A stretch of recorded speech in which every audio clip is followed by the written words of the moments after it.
जैसे हमारे घर में जब कोई बहुत कीमती चीज होती है तो हम उसे कभी सजा के नहीं रखते, बस कि उसको अलमारी के अंदर बंद करके रखते हैं। इसी प्रकार श्री राधा और सुदामा को भगवान ने अपने दिल की अलमारी में बंद करके रखा है ताकि दुनिया वाले कहीं इस रत्न को देख न ले। बड़े सुंदर रहस्य है ये। सुखदेव जी महाराज राजा परीक्षित से कहते हैं, भगवान के परम भक्त हुए जिनका नाम है सुदामा। यहाँ पर दर्शन कराते हैं सुदामा जी महाराज की कथा का कि ये जो परमात्मा के परम भक्त सुदामा जी महाराज हैं कैसे हैं कि कृष्ण सखा कश्चिद ब्राह्मणो ब्रह्मवित्तमा विरक्त इंद्रियार्थेषु प्रशांतात्मा जितेन्द्रिया। कृष्ण सखा कश्चित ब्राह्मणो ब्रह्मवित्तमा। याद रखिएगा, सुखदेव जी महाराज सुदामा जी महाराज को बताते हैं कि परम संतोषी ब्राह्मण हैं। कभी कभी लोग कहते हैं कि सुदामा जी दरिद्र थे। याद रखिएगा, सुदामा जी दरिद्र नहीं है बल्कि सुदामा जी गरीब हैं, क्योंकि गरीब और दरिद्र में दोनों में भेद है। गरीब वो होता है जिसके पास संपत्ति नहीं है और दरिद्र वो होता है जिसके पास संपत्ति होने के बाद भी संतोष नहीं है। तो सुदामा जी गरीब हैं, सुदामा जी दरिद्र नहीं है। सुखदेव जी महाराज बताते हैं कि सुदामा जी का नियम है कि 5 घर में भिक्षा मांगते हैं और 5 घर में अगर भिक्षा नहीं मिलती तो 6वां दरवाजा सुदामा जी कभी प्रवेश नहीं करते। नियम है कि 5 घरों में भिक्षा लेना। लेकिन हमारे परमात्मा की भी एक विचित्र लीला है। भगवान जिसको अपनाते हैं उसके साथ ऐसा खेल करते हैं कि उसको दुनिया में किसी लायक नहीं छोड़ते। आप देखिए ठाकुर जी, कभी कभी लोग ऐसा कहते हैं महाराज जो जितना भजन करता है वो उतना सताया जाता है। ये बात सत्य है। आप देखिए जो जितना भजन करेगा वो उतना परेशान होगा। ऐसा क्यों? ऐसा इसलिए क्योंकि भगवान ये कहते हैं, संत बताना चाहते हैं कि जाको दीन बंधु अपनावे सर्वस ले दिलावे ठोकर और रोग के असाध्य लगावे। सर्वस ले मान की हानि दर दर में भटकावे। बंधु अपनावे जाको दीन बंधु अपनावे। जाको दीन बंधु अपनावे सर्वस ले दिलावे ठोकर रोग असाध्य लगावे। जाको दीन बंधु अपनावे। रामकृष्ण परमहंस जी का जीवन। रामकृष्ण परमहंस जी को ऐसा कैंसर हुआ था कि इनका अंग गल रहा था। किसी इनके शिष्य ने कहा, बोले गुरुदेव आप जब रोज माता कालिका से अपनी बात करते हो तो उनसे क्यों नहीं कहते कि मैया मेरा ये कैंसर मेरी बीमारी दूर कर दो। रामकृष्ण परमहंस जी मुस्कुरा कर बोले, बोले पागल तुझे किसने बताया कि मुझे कैंसर है? बोले आपका शरीर देखकर मुझे लग रहा है कि आपके अंदर जघन्य बीमारी ने अपना घर कर लिया। रामकृष्ण जी कहते हैं, बोले जब एक दुनिया के साधारण इंसान को मेरी बीमारी का पता है तो दुनिया बनाने वाली माँ को तो पहले ये बात का पता है कि मेरे भक्त को कोई ऐसी बीमारी हो गई है। उनको तो पहले ये खबर है, लेकिन मैं उनसे ये बात क्यों कहूं कि मेरी बीमारी को दूर करो? क्यों? क्योंकि वो स्वयं अगर उनको ये ऐसा करना होगा तो मेरी बीमारी अपने आप स्वयं दूर कर देंगे। मैं नहीं उनसे कहने जाऊंगा। यही एक भक्त होते हैं। भक्त की यही परिभाषा है। भक्त जो होता है वो कहता है राजी हम उसमें, राजी हैं हम उसी में जिसमें तेरी रजा है। हम तो उसी में राजी हैं प्रभु जिसमें आप प्रसन्न हैं। यही एक भक्त की कामना होती है। और याद रखना, भगवान के भरोसे कभी जीवन जी कर देखो। भगवान के भरोसे जो जीवन जीता है वो जीवन में बहुत कुछ पाता है। कैसे पाता है? संत बताना चाहते हैं कि तुलसी क्यारी बाग में जल देवे कुम्हलाए। श्री राम भरोसे जो रहे वे पर्वत में हरियाए। तुलसी क्यारी बाग में जल देवे कुम्हलाए। हम लोग अपने घर में तुलसी का पौधा लगाते हैं ना, तो आप देखते हैं कि तुलसी के पौधे को हम सर्दी गर्मी बरसात हर चीज से बचाते हैं, लेकिन इसके बाद भी वो सूख जाता है। तुलसी क्यारी बाग में जल देवे कुम्हलाए, लेकिन श्री राम भरोसे जो रहे वो पर्वत में हरियाए। जो पहाड़ों में आप देखते हो गरम गरम पत्थर के ऊपर भी हरे हरे पेड़ खिले होते हैं। इन पत्थरों में पेड़ कैसे लग जाते हैं? बोले ये जो पेड़ हैं ये श्री राम के भरोसे रहते हैं, और श्री राम के भरोसे जो रहता है वो गरम पत्थर में भी अपनी हरियाली बिखेर देता है। बताइए क्या कभी कोई जाता है पहाड़ों में पेड़ लगे उनमें पानी डाल दिया, लेकिन फिर भी वो हरिया रहे हैं क्योंकि वो राम के भरोसे हैं। तो आज यहाँ पर यही बात बताते हैं सुदामा जी का जीवन कैसा है। बोले कृष्ण स्यासी सखा कश्चित। ये कथा ये बताना चाहती है कि वो कृष्ण के सखा हैं, और सखा का उल्टा होता है खास। यही एक मित्र की सच्ची परिभाषा है, याद रखना। आज के जमाने में हम लोग फ्रेंडशिप करने में बहुत माहिर हैं। हम लोग फेसबुक, व्हाट्सएप, ट्विटर इत्यादि ऐसी बहुत सी साइटें हैं जिनसे हम सब एक दूसरे के मित्र बन जाते हैं, लेकिन मित्रता निभाना नहीं जानते हैं। मित्र का अर्थ ये होता है कि मित्र अपने मित्र के साथ वो हर रिश्ता निभाए जिस रिश्ते की उसके जीवन में कहीं कमी आती है। उसको लगता है कि उसका कोई भाई नहीं है, तो मित्र को उसका भाई का रिश्ता भी पूर्ण करना चाहिए। एक सच्चे ईमानदारी के साथ जीवन के रिश्तों को पूरा करें। लेकिन मित्र ऐसे नहीं होने चाहिए कि मौका लगा तो अपने मित्र का ही MMS बना डाला और सब जगह भेज डाला। मित्र ये नहीं होते हैं। ये तो वो हैं जो मित्रता के नाम को कलंकित कर देते हैं। लेकिन कृष्ण और सुदामा की मित्रता तो वो मित्रता है जो आज जीवन पर्यंत हम लोग याद करते हैं। मित्र वो होता है जो आपके साथ हर प्रकार से जीवन के रिश्ते को निभाए। सुखदेव जी महाराज राजा परीक्षित से कहते हैं कि राजन, आज यहाँ आप दर्शन करें इस भाव का। सुदामा जी महाराज के जीवन में एक ऐसा दिन आया कि जब 5 दिन बीत गए, घर में अन्न का एक दाना नहीं था। बेचारे जिस घर में भी जाते हैं उस घर से यही सुनने को मिलता है कि महाराज हम भिक्षा नहीं दे पाएंगे।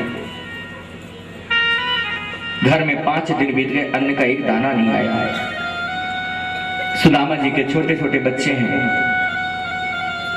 वो बच्चे आस लगाकर बैठते हैं कि पिताजी शाम को आएंगे तो कुछ लेकर के आएंगे। लेकिन जब सुदामा जी घर आते हैं तो सुशीला कहते कुछ लाए हैं क्या? सुशीला से सुदामा जी कहते नहीं, कुछ भी नहीं मिला, क्योंकि जहां भी जाता हूं वहीं सूतक है। सुशीला कहती बच्चे 5 दिन से भूखे हैं, आज रात्रि का दर्शन करें। सुदामा जी के जीवन में आज रात्रि में देखते क्या है कि उनकी नजर अचानक ठाकुर जी पर पड़ी, और देखते हैं कि ठाकुर जी को आज 5 दिन बीत गए, भोग नहीं लगा। भगवान के भक्त के साथ ऐसा व्यवहार।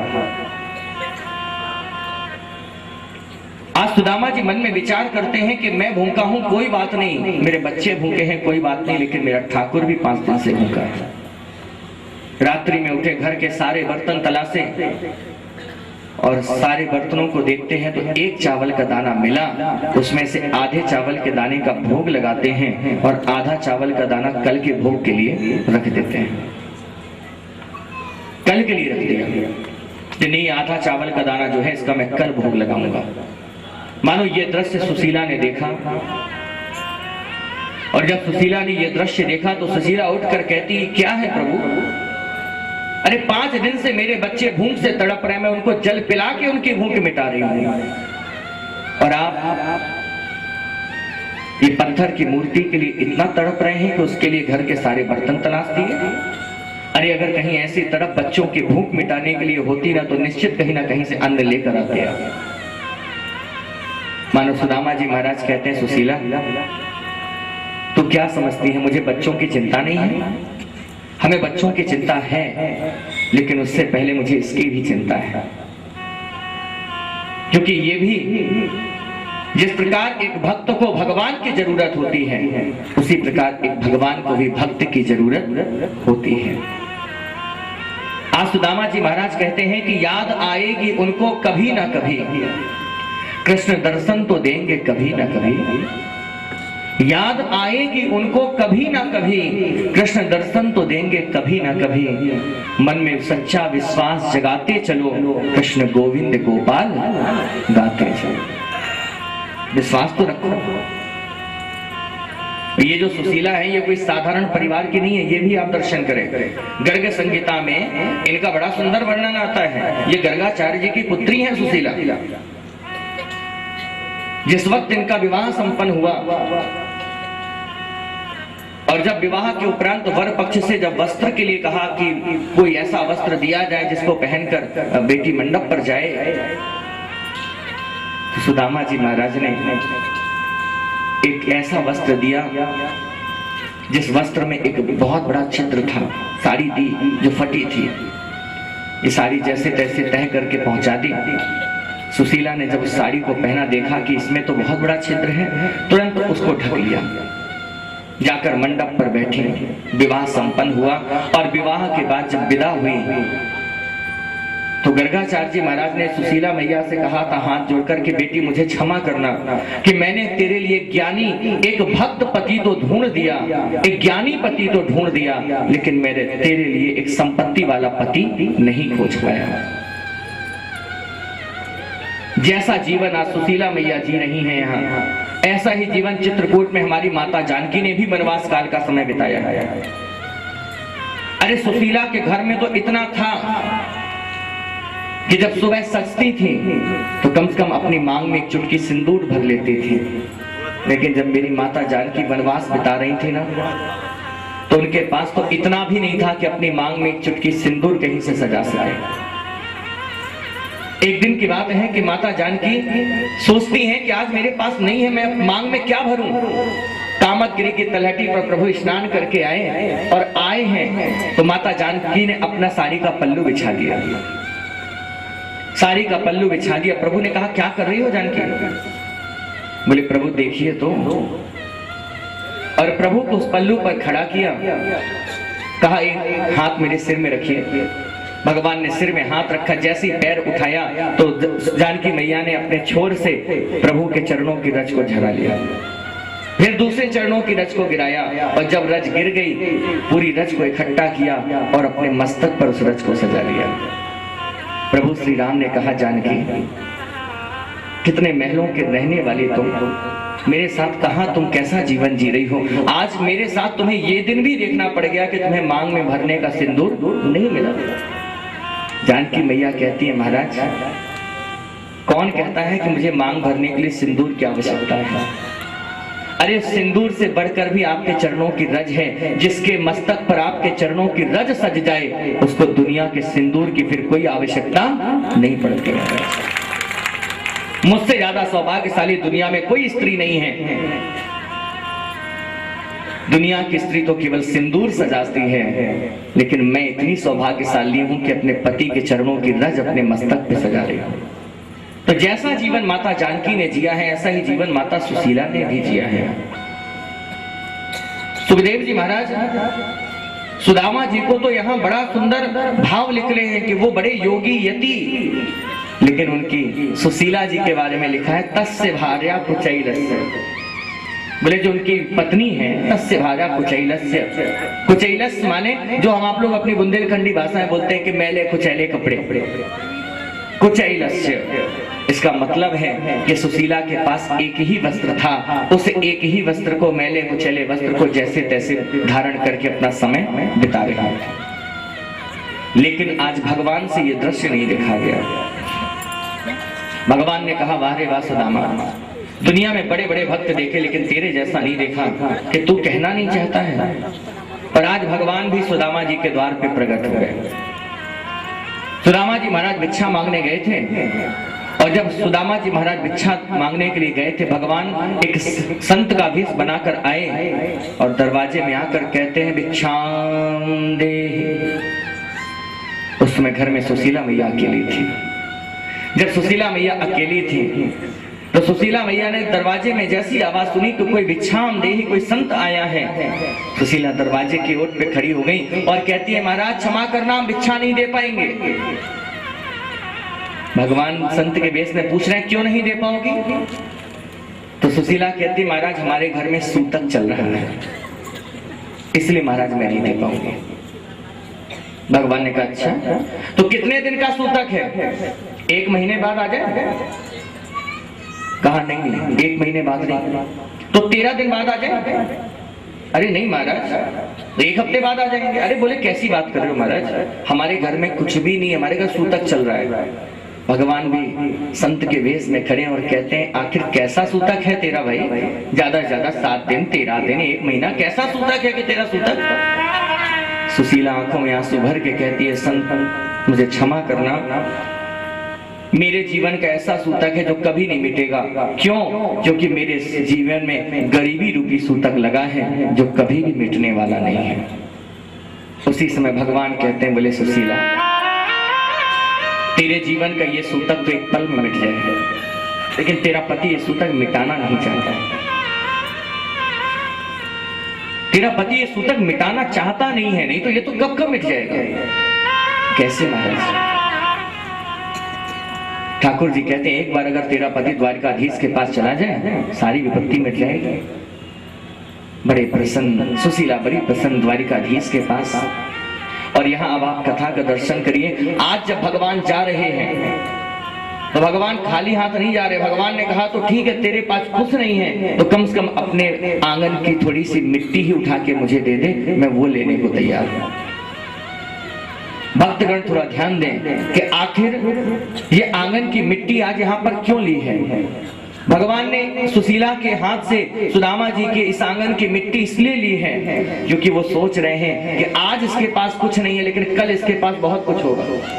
तो कहीं ऐसा ना हो कि इसका जब भी कोई इससे कुछ मांगे तो यही आदत ना कहीं इसकी बन जाए कि नहीं हमारे पास कुछ नहीं, हमारे पास कुछ नहीं। भगवान ने सोचा कि इसके हाथ देने के लिए उठना शुरू हो जाए, इसलिए भक्त के आंगन की मिट्टी भी भगवान स्वीकार कर रहे हैं।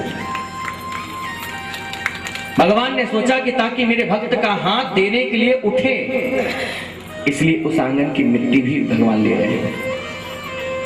हम लोगों के जीवन की यही तो कमी है कि जिनके पास होता है वो देना नहीं चाहते और जिनके पास नहीं होता वो देने के लिए बहुत कुछ सोचते हैं। एक बार एक बहुत बड़े सेठ जिन्होंने एक बहुत बड़ी पौशाला खुलवाई जहां पर लोग आने जाने वाले लोग पानी पीते थे। ध्यान से सुनिएगा, थोड़ा पानी पीने का इंतजाम करा दिया सेठ जी ने। एक दिन की बात है कि उस पौशाला पर जो पानी पिलाने वाला लड़का था वो नहीं था। सेठ जी महाराज कार से अचानक निकले और जब सेठ जी वहां निकले तो देखा कि पौशाला में देखे कोई है क्या, लड़का कहाँ, देखा लड़का नहीं था। इतने में पानी पीने वाला आ गया। ध्यान से सुना, पौशाला तो कोई भी पानी पीने आएगा।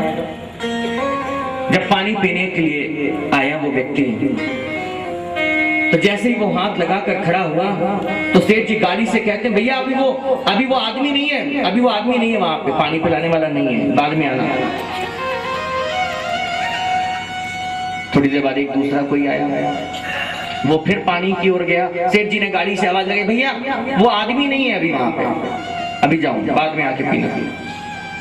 ऐसे जो भी आए सेठ जी सबसे कहते वो आदमी नहीं, वो आदमी नहीं। एक संत आए, संत ने कहा प्यास लगी है पानी पीना है। बोले वो आदमी नहीं है वहां पे। बोले कौन सा आदमी? बोले जो आदमी पानी पिलाता है वो नहीं है वहां। और सेठ जी गाड़ी में बैठे। तो संत ने कहा अगर वो आदमी वहां नहीं है तो थोड़ी देर के लिए तुम ही आदमी बन जाओ तो तुम्हारा क्या बिगड़ जाएगा? अगर तुम ही एक आदमी बन जाओगे तो क्या बिगड़ेगा? ये सेठगिरी छोड़कर अगर थोड़े एक आदमी बनोगे तो भी तुम्हें आनंद आएगा जीवन जीने का। आज कितनी अच्छी बात यहां पर कही है। कहने का अर्थ यह है कि जीवन में सदैव परमात्मा की भक्ति का सत्कार करते हुए हमें देने के लिए आगे रहना चाहिए। आज सुदामा जी महाराज के आंगन की मिट्टी लेकर भगवान जा रहे हैं। इधर जब सुदामा जी महाराज शाम को लौटे, सुशीला ने कहा कि आप अपने मित्र कृष्ण से मिलने क्यों नहीं जाते प्रभु? जैसे कहा अपने मित्र से मिलने जाइए।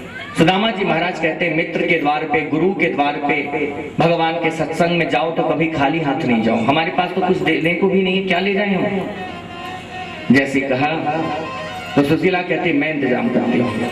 सुशीला 4 घर में गई, 4 मुट्ठी चावल मांगकर लाई है। या चित्वा चतुरो मुष्टिन विप्राण पृथुकतंडुलान। 4 घर में 4 मुट्ठी चावल लाई, एक पोटली में 4 मुट्ठी चावल बांधे सुदामा जी महाराज को दिया है। और सुदामा जी महाराज वो चावल की पोटली को लेकर के आज द्वारिकाधीश से मिलने के लिए जा रहे हैं। हम आप लोग भी बड़े भाव से इस भाव का आनंद लेते हुए हमारे बीच भी सुदामा जी महाराज की वो दिव्य झांकी प्रकट होगी कि किस प्रकार से सुदामा जी महाराज आज जा रहे हैं कि नहीं, हम भी जाकर के दर्शन करेंगे। तो आइए बड़े भाव से ये जो द्वारिकाधीश हैं तुम्हारे, बड़े भाव से सुदामा जी महाराज के इस भाव का आनंद लेते हुए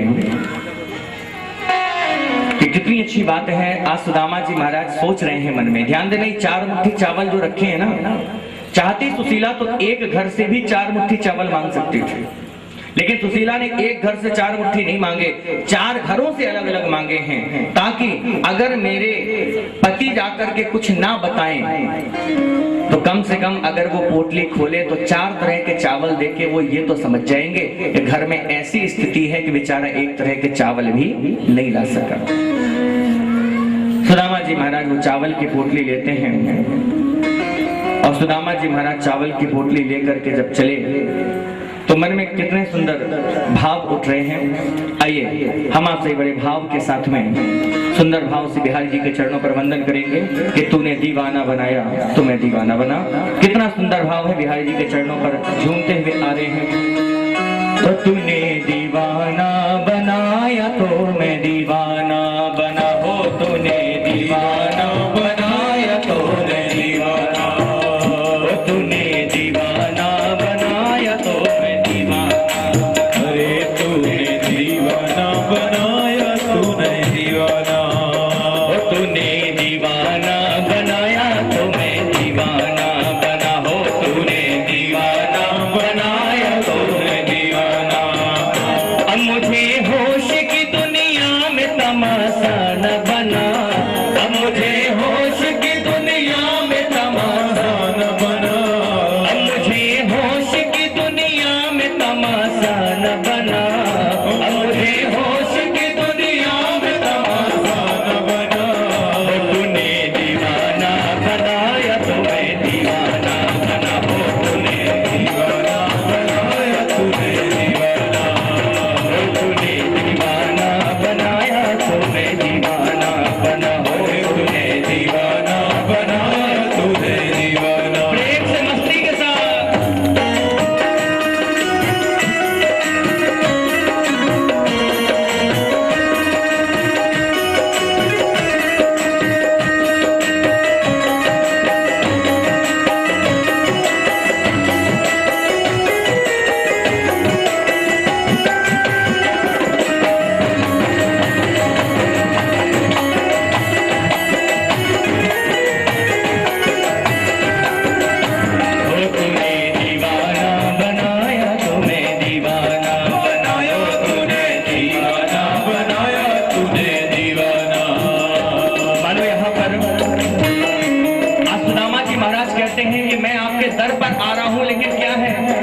तमन्ना है कि आजाद तमन्ना ही रहूं, ये तमन्ना है कि आजाद तमन्ना ही रहूं, ये तमन्ना है कि आजाद तमन्ना ही रहूं, ये तमन्ना है कि आजाद तमन्ना ही रहूं, ये तमन्ना है कि आजाद तमन्ना ही रहूं, ये तमन्ना है कि आजाद, मस्ती से दोनों हाथ उठाकर, ये तमन्ना है कि आजाद तमन्ना ही रहूं, ये तमन्ना है कि आजाद तमन्ना ही रहूं।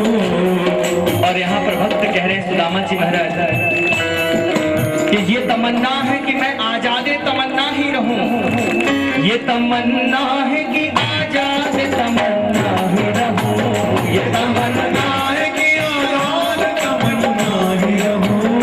दिल मायूस में तू कोई तमन्ना न जगा, दिल मायूस में कोई तमन्ना न जगा, वो तूने दीवाना बनाया, तूने दीवाना बनाया, तूने दीवाना, वो तूने दीवाना बनाया, तूने